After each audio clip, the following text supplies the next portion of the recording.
Bonjour à vous et bienvenue dans le jour numéro 16 du programme 88 jours pour générer la pensée infinie dans notre vie et dans notre tête, bien sûr. Et donc aujourd'hui, j'ai choisi de vous parler de l'amour, reconnaître et amplifier l'amour. Parce que souvent, qu'est-ce que l'amour? On n'est pas tous... on n'a pas tous les mêmes représentations de pensée derrière ce mot. Et première chose, donc on va parler de reconnaître l'amour.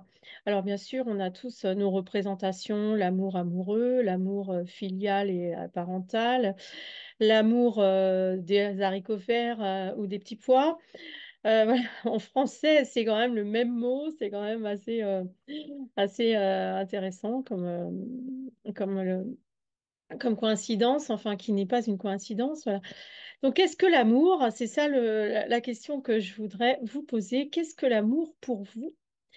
Et donc, pour moi, l'amour, c'est vraiment un niveau, si vous voulez, d'accueil, d'acceptation, d'attirance pour des gens ou des situations ou des processus et donc, c'est quelque chose qui maintient, ça c'est Grabovoi qui l'explique en détail, l'amour c'est quelque chose qui maintient la cohésion de la matière. Et ça c'est quand même super important parce que on a tous l'intuition, le ressenti que l'amour nous fait du bien et en fait on ne sait pas pourquoi.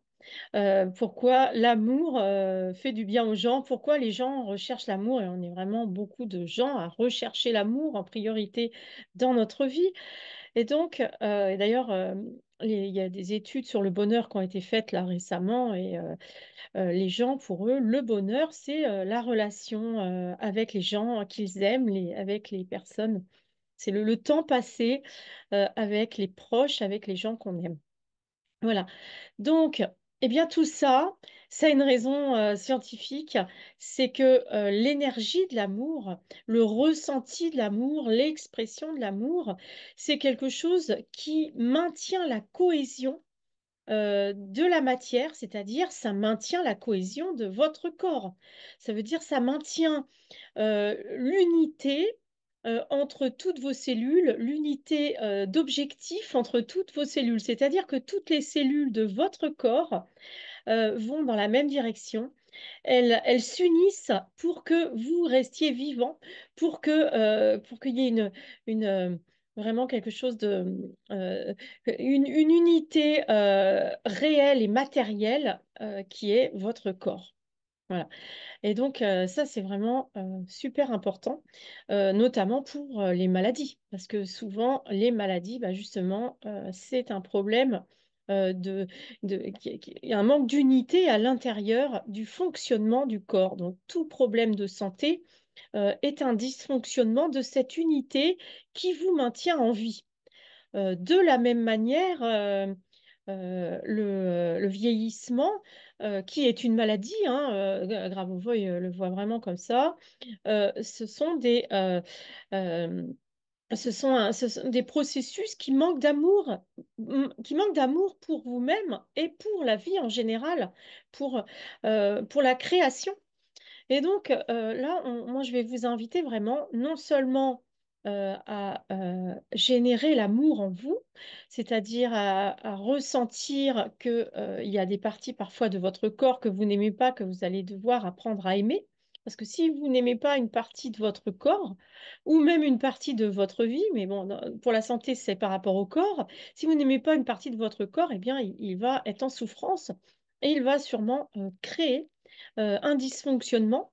De la même manière, quand vous n'aimez pas une partie de votre vie, eh bien, ça va générer des problèmes, des événements négatifs dans votre vie. Donc, il est nécessaire vraiment de faire la paix avec notre corps et de faire la paix avec notre vie de manière générale et bien sûr faire la paix avec les proches si ce n'est pas le cas et faire la paix avec tout ce qui est, avec tous les êtres humains si possible et avec tout ce qui est de manière générale. Voilà. Donc l'amour, outil de cohésion de la matière. Donc, même si vous ne savez pas à quoi sert l'amour, bah voilà, sachez que il y a des raisons scientifiques à l'amour, au fait que l'amour nous fait du bien. Donc ça, c'était la première chose, reconnaître l'amour. Mais non, j'ai pas terminé, justement. Alors, reconnaître l'amour dans notre corps, c'est-à-dire bah, quand vous êtes en santé, c'est un signe que bah, vous aimez quand même assez bien, suffisamment en tout cas, pour rester unifié à l'intérieur de ce qui fait de vous une unité de créature, une créature unifiée. Voilà, comment dire, une individualité, voilà, c'est ça le mot que je cherchais.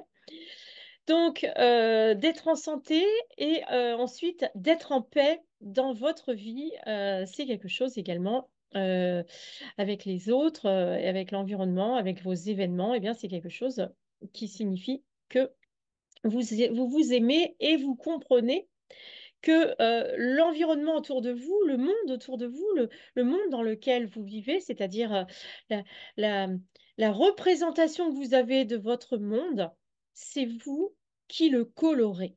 Et donc, reconnaître l'amour, c'est percevoir l'amour même là où il est caché. Qu'est-ce que j'entends par là? C'est-à-dire qu'il y a des couleurs de l'amour. Qu'est-ce que c'est que les couleurs de l'amour? C'est des variations de l'amour, j'appelle ça. Moi, d'ailleurs, j'ai trouvé une série numérique sur ces variations de l'amour. Les variations de l'amour, pour moi, c'est par exemple l'appréciation, par exemple l'admiration, la bonté, la bienveillance. Tout ça, c'est des formes d'amour, des couleurs de l'amour. Et donc là, je viens de vous donner quelques exemples, mais les couleurs de l'amour, il y en a certainement beaucoup d'autres qu'on pourrait citer. Euh, donc la bonté, l'appréciation, bon, tous ces sentiments positifs qui fait qu'on est ouvert aux autres. Donc bien sûr, l'amitié, hein, l'amitié est une couleur de l'amour, évidemment. La générosité, c'est une couleur également de l'amour, parce que quand on offre quelque chose c'est à quelqu'un, des moments, en fait, on va dans la direction de l'amélioration avec les êtres autour de nous, eh bien, nous sommes dans des couleurs de l'amour, hein. Donc, voilà, la bonté, la générosité, la liste n'est pas exhaustive, hein. L'admiration peut aussi être donc une couleur de l'amour. Est-ce que j'avais noté d'autres choses?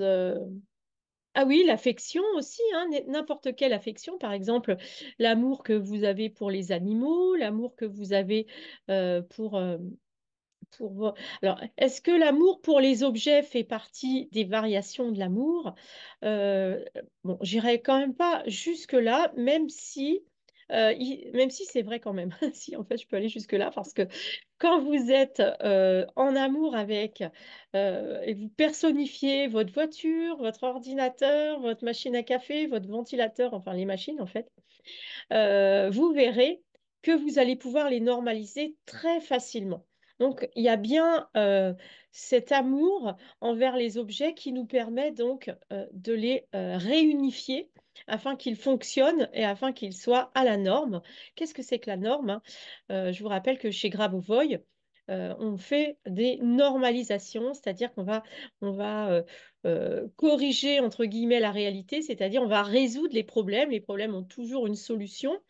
Et donc, quand on normalise quelque chose, c'est qu'on le ramène à l'objet ou la situation, on la ramène à ce qu'elle devrait être, c'est-à-dire eh bien, un bain d'amour, d'harmonie.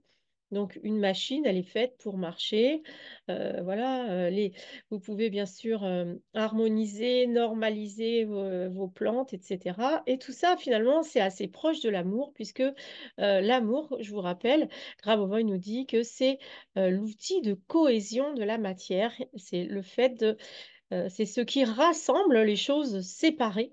D'ailleurs, on le voit bien. Moi, j'ai toujours été étonnée qu'on tombe amoureux de personnes dont le caractère, finalement, si on se laisse aller hein, par la passion, comme ça, on se laisse guider par le coup de foudre, par exemple, souvent on est attiré par des gens dont le caractère nous dérange, nous pose problème. Bref, des gens avec qui on s'entendrait pas forcément.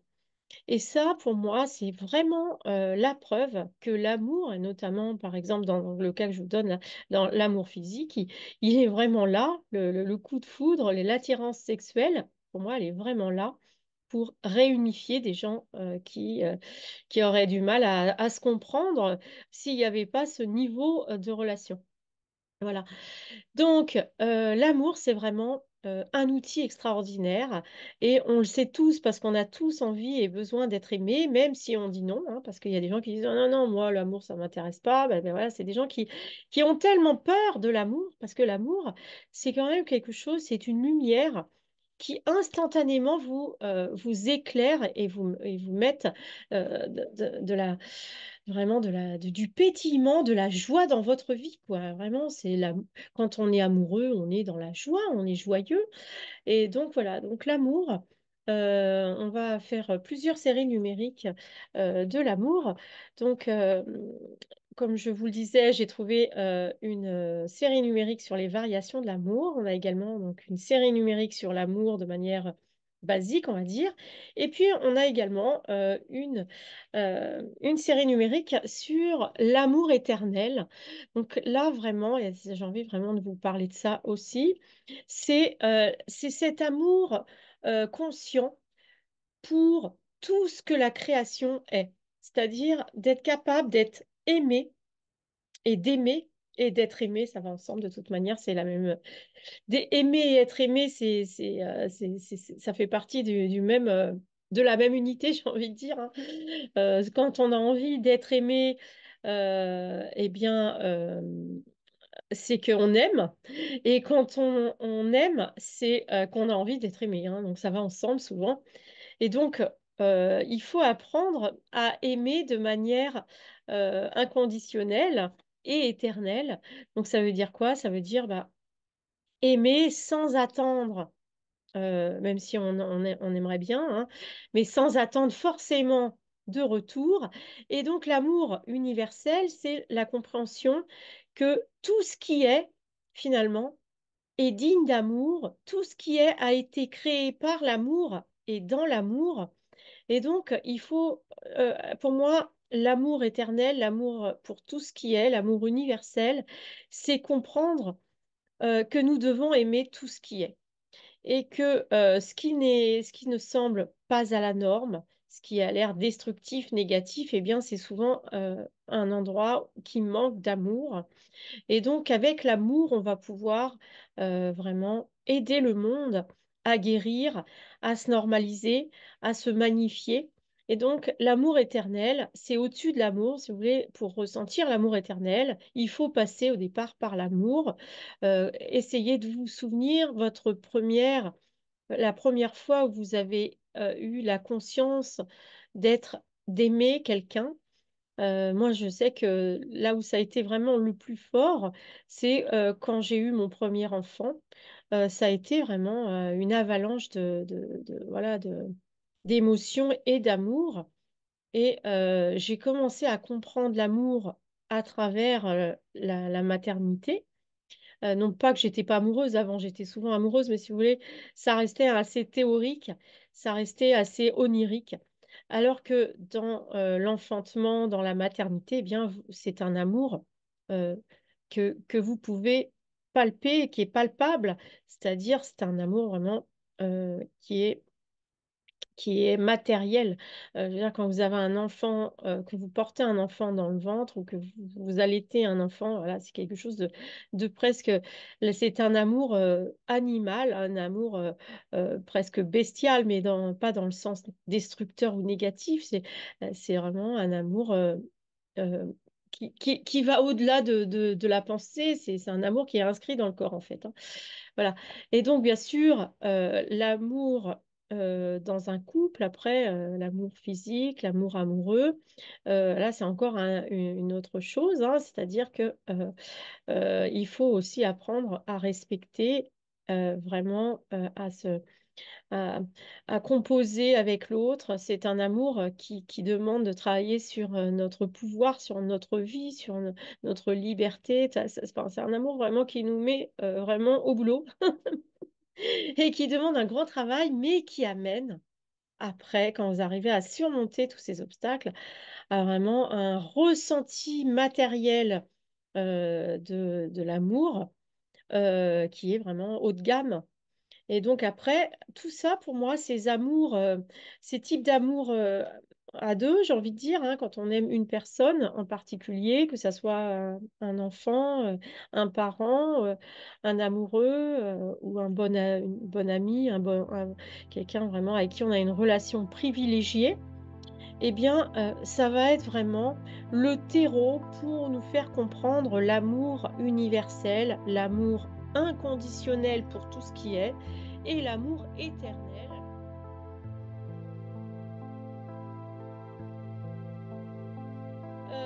Mais aujourd'hui, donc, on parle de l'amour, et donc, je vous invite, si vous voulez amplifier